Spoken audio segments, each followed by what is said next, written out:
Time now for US media superstar Meghan Kelly, and breaking tonight, one of the most disastrous weeks of the Sussexes' 5-year marriage has just got a hell of a lot worse as sullen Prince Harry loses a high-profile court case against the UK government.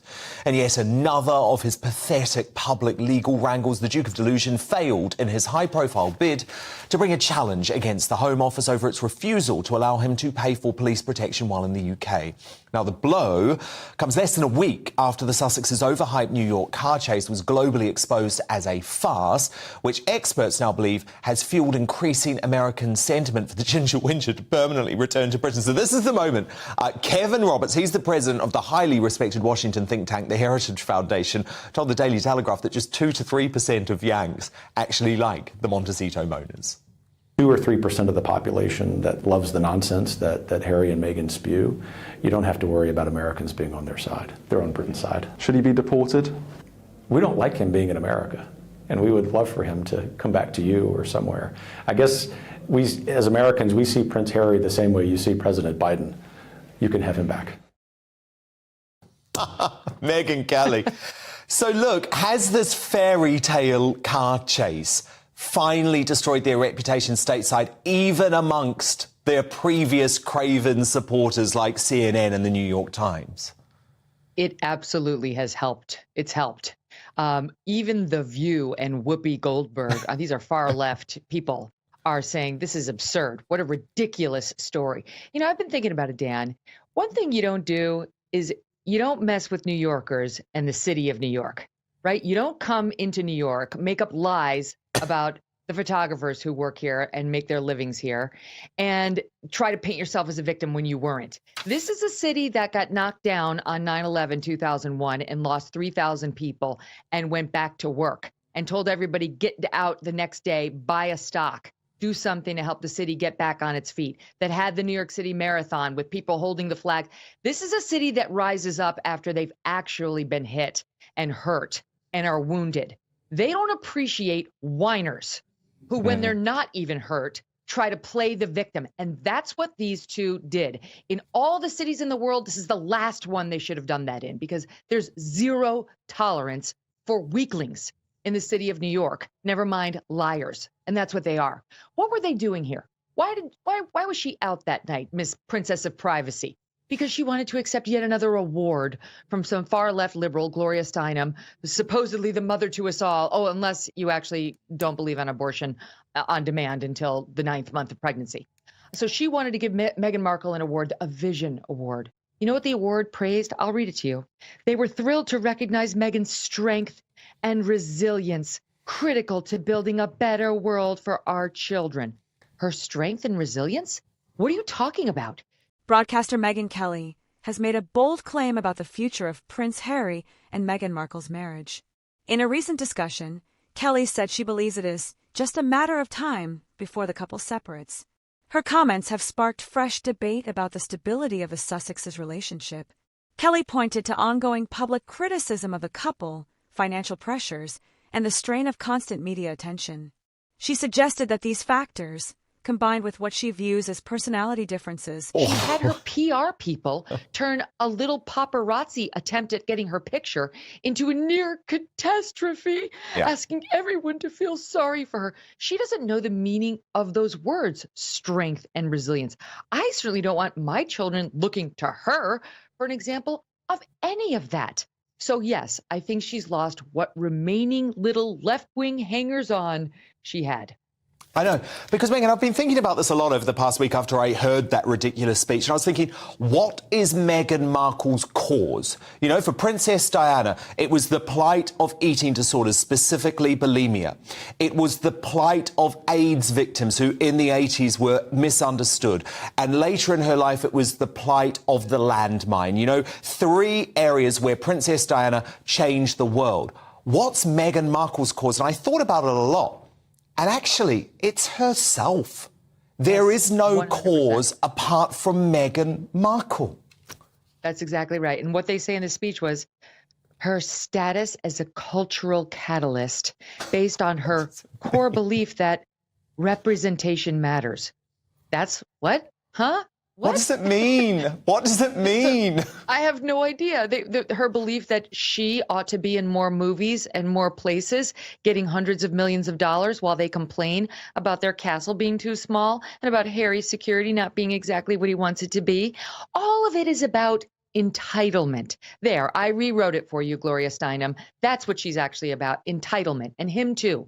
His lawsuit that he just lost in the UK is basically him saying, but I'm special and I want the rules to be broken for me. You know, it reminded me of a story I heard about them when they were really little. And they came over here, Dan, with their mother, Princess Diana, Harry and William did. And she brought them, you know, she was always trying to show them what normal people live like. And she brought them into a restaurant and they were looking at the menus and there were specials on the menu. And one of the kids, I think it was Harry, looked at her and said, "Are these because we're here?" And it was a cute story. She said, no, specials, everybody gets specials. It's not about you. Honestly, she needed to keep saying that to him. He still needs somebody to say that to him. It's not about you. It's not about how special you are. You actually just have to work. You're going to have to pay the money for the same security that Beyonce gets when she comes over here. She's a far bigger star than you are. And it plays into their, we want the photos that the paparazzi took of us.